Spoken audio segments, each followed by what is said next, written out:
So as I said, today we're looking at Hosea. Hosea is the first of the 12 so-called minor prophets, and we'll be doing, throughout the course of this year, one of the minor prophets each month. So I'll give you a sense of what's coming up in the year ahead. So named because of their size, not their lack of significance. So they all fit onto a single scroll in the Jewish book of worship, or the Jewish word, and it's called often the Book of the 12. Now it's important for us to realise as we read through these 12 books, they're not in chronological order. So if you were to follow the history of these, you'll find they'll jump around in history all over the place, and you'll get a sense of that. But I think it's significant that there are 12 of them. You think about the other 12 that exist within the Word, the 12 tribes of Israel. There are the 12 disciples. And it made me wonder, is there a connection between the 12 of the minor prophets with the 12 disciples, with the 12 tribes? I haven't looked into it, but it would be interesting to chase that down. Swedenborg writes, by the 12 tribes of Israel are meant all the things of the church in general and in particular. So there's something holistic or as a whole about this group of 12 books. So what I want to do today is just dwell on three things really. I want to give you a bit of history and background to the book. I want to share some notable quotes from the whole of the book with you. And I want to talk about what we can learn from the book of Hosea. We're probably most familiar with the map of Israel, Palestine, as it is divided up between the tribes. Okay, so this is the way the land was settled. So if you think about the children of Israel going through the desert, they're led by Moses, then they're led by Joshua into the land, and they settle the land in this way. And this is kind of the map I think we're probably most familiar with. This is the map, this is the country as it's ruled by Joshua and as it's ruled by the judges. And then of course the kings come along, Saul, David and Solomon, and they have a single kingdom. The tribes kind of lose their significance in this period in a way. So there's this single kingdom under those first three kings of Israel. But then what happens when Solomon dies and his son takes over, Rehoboam is quite unwise, and there's a story around the division of the kingdom that takes place. He wants to impose taxes upon people, more taxes than they've had. And the people have been burdened by Solomon. Now, Solomon we know as a great king. He was a great builder. He expanded the country. He made it very prosperous and wealthy.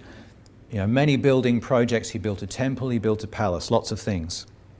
Of course, the money's got to come from somewhere, and some of that came from taxing the people. When his son Rehoboam takes over, he decides he's going to tax them even more, and of course that's unpopular. And what happens is we have a division in the land. And so the southern kingdom of Judah remains under the control of Rehoboam, and Jeroboam, very similar name, is the rebel who begins this new kingdom in the north.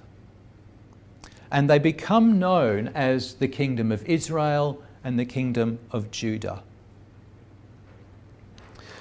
And so by the time we get to the prophets, they're very often talking either to the northern kingdom of Israel or to the southern kingdom of Judah. They're working in one or the other. And what we find is Hosea is addressing that northern kingdom of Israel. Now, the northern kingdom under its succession of kings has become quite prosperous. It's been a time of relative peace, of ease, prosperity, of luxury, and of course we start to see a decline religiously in the northern kingdom in particular. There are shifting political allegiances. So we have a number of growing empires on the fringes who are starting to have their influence on this plot of land. And we find that the kingdom of Israel, to stay afloat, is starting to make alliances with various political players around the region. They don't often get on very well with Judah. You know, once you have a split like that, it's very difficult to reconcile it. We start to remember our grievances, don't we? Anyway, what happens is Israel begins paying tribute to some of these foreign kings. And what's really interesting to me is that looking at the history of this area, the reason Israel formed was over the refusal to pay tax. The reason they are destroyed is over their refusal to pay tribute. It's the same issue that's begun them and caused their fall, caused their end. Now, one of the things that's important to remember, that when Israel disappears, when the people are carried away from the land, what happens is they start intermarrying with other peoples, the people who carry them away and the people who also settle in the land in their place. Now, Judah never did that. When Judah is carried off to exile, eventually into Babylon, they kept themselves pure. And so when they're brought back into the land and they see that this northern kingdom of Israel has intermarried with these other people, they become despised, you see. We've kept ourselves pure, but you didn't. And this is where we have the Samaritans. You see, the Samaritans are the interbred nation of Israel, the people who've gone off and they've married other peoples and brought that different bloodlines in. Now, what I find interesting about that is that if you look at modern Jews today, modern Jews have largely given up the Old Testament law in terms of the practices of religion, but the Samaritans have not. The Samaritans still stick by the sacrifices that are inscribed in the first 5 books of the law. It's quite interesting that that's the case. Now, Hosea. Hosea comes into this picture, and he is, before Israel has been carried off, whilst they're still in their prosperous stage, he is speaking to the northern kingdom of Israel and saying, you're doomed. It's not a popular message. Most of the prophets bring unpopular messages. And the way he does it is through a marriage. And right at the beginning of the book of Hosea, the Lord commands Hosea to go and marry this woman, Gomer. And Gomer is said to be a harlot, an adulteress. And it's a picture for us of the relationship of the Lord and the people. You see? And it's played out in this marriage. Now, Gomer has 3 children. The first one is a son called Jezreel. Now, it doesn't mean much to us, but the thing about Jezreel is a place. And in the history of that people, it's actually the site of a massacre. Okay, so he's named his son, Hosea's named his son after the site of a massacre. That's challenging, isn't it? The daughter, the second child, is called Lo Ruhamah, which means no mercy. And then they have a son, Lo Ami, not my people. So Hosea has these 3 children. One's named after a massacre, one's called no mercy, and one's called not my people. And they are the fruit of the union between Hosea and Gomer. And the family represents the state of Israel and the situation they've got themselves into. And as you read the book, you find that these become themes throughout the whole book. The massacre appears on a couple of occasions. The idea of mercy or not having mercy, the idea of being my people or not being my people. We oscillate between these different poles. Okay, some passages from Hosea. So, this is from the first chapter, and this is where one of the children is named. So it says, "For I will no longer have mercy on the house of Israel, but I will utterly take them away. Yet I will have mercy on the house of Judah." Now, one of the things that takes place in the book of Kings, the second book of Kings, there's this invasion by the Syrian army. And what happens is the Assyrians come in and they capture the northern state of Israel, and they get into Judah as far as the gates of Jerusalem. And they are surrounding the capital, Jerusalem, and they're threatening them, and the king is very, very worried. But what happens is that army, that invading army, is decimated by a plague, and it's attributed to the Lord. And they really vanish, they disappear. They go back to fight other wars at their homeland. So here's this reference to the idea of the house of Israel being carried away, but the house of Judah remaining. Now, the house of Judah doesn't always remain, but for the moment it does. And then here's another one in chapter 11 that we read. Ephraim has encircled me with lies, and the house of Israel with deceit. But Judah still walks with God, even with the Holy One who is faithful. So here's again this difference between these two nations. We see throughout Hosea the call back to the Lord. After 2 days he will revive us. On the third day he will raise us up, that we may live in his sight. Now that reminded me of something. Does it remind you of anything? Yes. What does it remind you of, Marika? The resurrection of the Lord Jesus Christ. The resurrection, absolutely. You can have a chocolate afterwards. And then also in chapter 6 we have very familiar words. For I desire mercy and not sacrifice, and the knowledge of God more than burnt offerings. Very familiar words, as I say. This next image appealed to me greatly. Ephraim also is like a silly dove without sense. They call to Egypt, they go to Assyria. Wherever they go, I will spread my net on them.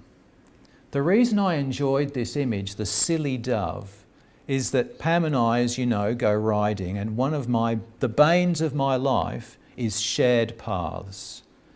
A shared footpath where you're trying to navigate pedestrians. And I've taken to calling pedestrians pigeons for this very reason. That a shared path is very often very clear. There's a line down the middle and you're supposed to stay to the left. Like a road, if you've got to overtake, you overtake on the right and you go back to the left. Pedestrians, pigeons have none of that. They go all over the place. And if you've ever seen a pigeon, they go all over the place. They don't have a sense of direction. It seems very random. And this is the image that's being called upon here, you see. Ephraim is like a silly dove without sense. And it's talking about these political alliances. Will Egypt support me? Will Assyria support me? Will they come to my aid in battle? And of course, the real message is, don't rely on any of them, rely on the Lord. There's images of a golden calf quite often through this book. Now, it's interesting, it's not the golden calf the story that we know from the Exodus story. It's a different golden calf. One of the things that happened as the kingdom was being set up and they divided from Judah is that King Jeroboam feared that if the people went to Jerusalem to worship, they would eventually reunite and have a single kingdom again, and he didn't want that to happen. So what he did was he set up golden calves in the territory of Israel for people to worship.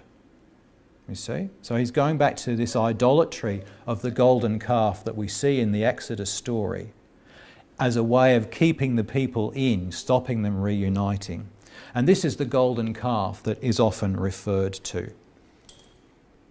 And then, of course, we talked about, we read in chapter 11, the out of Egypt I called my son. Again, a reference to the Lord's coming and his life in this world. But the whole of that little section, that beginning section of chapter 11 is quite lovely. The idea of teaching a child to walk, I wonder if you picked that up. I took Ephraim by the hand and taught him to walk. It's just a lovely, lovely image of the Lord's love. But then, of course, there's that rebellion that takes place. All right, I want to ask what we can learn from the book. So here's the thing.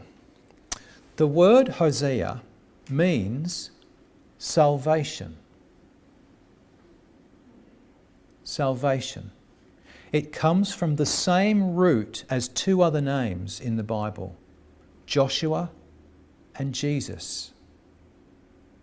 Now the difference is that Joshua and Jesus also has the reference to the Lord, Yah, which is why they begin with J. Okay, Joshua and Jesus. Salvation, Hosea. And so this, it adds to the parable of Hosea's marriage to Gomer, because Gomer means to come to an end, completion, destruction. And it's the state of the people, in actual fact. They have brought themselves to an end, and here is the Lord offering salvation to them. So, in a sense, salvation is married to destruction. And that's how it seems to us in our natural mind, that the agent of salvation brings about our destruction. In actual fact, what's happening is our destruction is being sort of brought forth and shown to us as the means of salvation. That's what's really going on. The harlotry that Gomer indulges in is in two senses. First of all, there's the political sense, the alliances between these different foreign powers. Egypt and Assyria tend to be mentioned. And then there's the religious unfaithfulness of the Baals in particular are mentioned through this book. And Hosea represents the Word. All of the prophets represent the Word. This is the Lord's divine truth coming into our lives and showing us what our nature is. It's us being brought to the light, if you like. And that gives us a sort of a sense of the idolatries and the unfaithfulness that is taking place in our hearts. So there's politics, for example. We can get carried away in politics. Either side, it doesn't matter. But at the end of the day, if the Lord is not in it, it is unfaithfulness. We need to follow the Lord in all things as the only real source of our salvation. It might be material possessions and wealth. I've talked before about, we put so much store in our superannuation. We have to have the right balance in our superannuation by the time we retire. And of course, we need to provide for our needs so that we're not reliant upon others. But that's not our salvation. And it's so easy for that to substitute for the Lord. And we can do exactly the same with religious ritual. We can say this or that religious ritual becomes our salvation, that we need to do this or that thing to satisfy the Lord. When all we really need to do is have a real, serious relationship with Him ourselves. And Swedenborg talks about the correspondences of these various aspects in the word. He talks about Judah representing the will and Israel representing the understanding. Remember, we were talking about marriage to the kids, and it's the union of those two, the will and the understanding. Well, in this case, they've split. There's been a division. And Hosea's speaking to the understanding. He's speaking to my mind. And Swedenborg talks about Egypt representing factual knowledge and Assyria representing reasoning, the power of the reason, the power of our mind to think things through. And so there's this prevarication between the two, between factual knowledge and reasoning as our way of finding our way through life. And this is that silly dove image again. When you look at scholarship around this book, there's a lot of speculation about the marriage. It seems odd, doesn't it, that the Lord has commanded Hosea, the prophet, to take an adulterous wife, to take a harlot as a wife. That just seems a very odd thing for the Lord to ask. So there's this speculation. Was she unfaithful prior to the marriage, or was she actually faithful first and then became unfaithful? Was she perhaps an idolater in that sort of sense of unfaithfulness, that she was already worshipping other gods?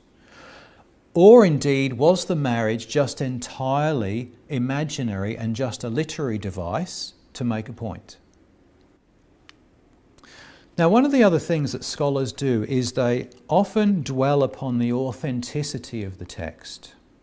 And what I mean by that is, who wrote the book? Was it actually Hosea himself? Was it a scribe? Or was it someone who just invented the whole thing? They also ask, was it written at the time it claims to be written, or was it written afterwards, retrospectively and pretending to be prophecy? And the reason I think scholarship does this is because the way we've often defined the Bible is by its authorship. Who wrote it? And so they're looking for a physical person who wrote the Bible, and anything that challenges that challenges it as the Word of God. Now, the problem is that, fascinating as those questions are, they don't actually tell us anything about the book. So you look at very much of current scholarship and you can dismiss a great deal of it because it doesn't actually help us understand what Hosea has to say to us. And I think it's actually an example of exactly Hosea's message. That we get caught up in these factual knowledges and the power of our reason and trying to put these together as a way of determining what makes this, when it's not. And I really enjoy about Swedenborg's work that he dismisses all of that. And if you look at any book of the Bible and the scholarship around it, you see a great deal of questioning of the authenticity of the thing. Can we know from science that this is the Word of God? Well, no, we can't. And what's more, we lose our sense of what the message actually is if we get tangled up with all of that. The last thing I want to say is the means of salvation is our apparent judgment and destruction. Is that marriage between salvation and destruction, between Hosea and Gomer. What Hosea does is to expose the nature of self and love of the world as the first step in removing it. What we need to do is rely upon the Lord alone, none of these other things. You see, we live in a state where what is good and what is evil is kind of mingled and all thrown together. And it's messy, and we don't understand our motivations sometimes, and we don't understand the motivations of other people. We are unable to distinguish right from wrong. So we all have to go through a judgment process of some kind to bring us through to the end of it, to be able to see actually what it is the Lord has to say to us. To the natural man, the natural part of us, this seems like death. Because many of the things that I treasure, that I cling to, that I hold on to, I must let go of. But to the spiritual man, it's renewal of life. It's heavenly freedom. It's release. If you think about Jesus' parables of judgment, and I think particularly Matthew chapter 13, Matthew chapter 25, have a look at those, the way that there's this mingling that takes place and the decision or the recognition of the nature of the two. And the question is not whether it's going to happen, but it's when it happens and how it happens. You see, we can go through this process in the other life, or we can begin to go through it now. And how will it happen? Do you cling tightly to the things that you want, your own desires, or are you prepared to let them go? And how difficult is that letting go for you? That's the how, and we're really in charge of that. It's whether we turn to the Lord and allow that to, all of that external stuff to go away, to see it as the nonsense that it is. So do we look to wealth? Do we look to social standing? Do we look to politics to save the world, to save ourselves, to be in a better place or a better person? Because none of those things will. It is only the Lord. And it's only as we come to rely on Him that we will experience that.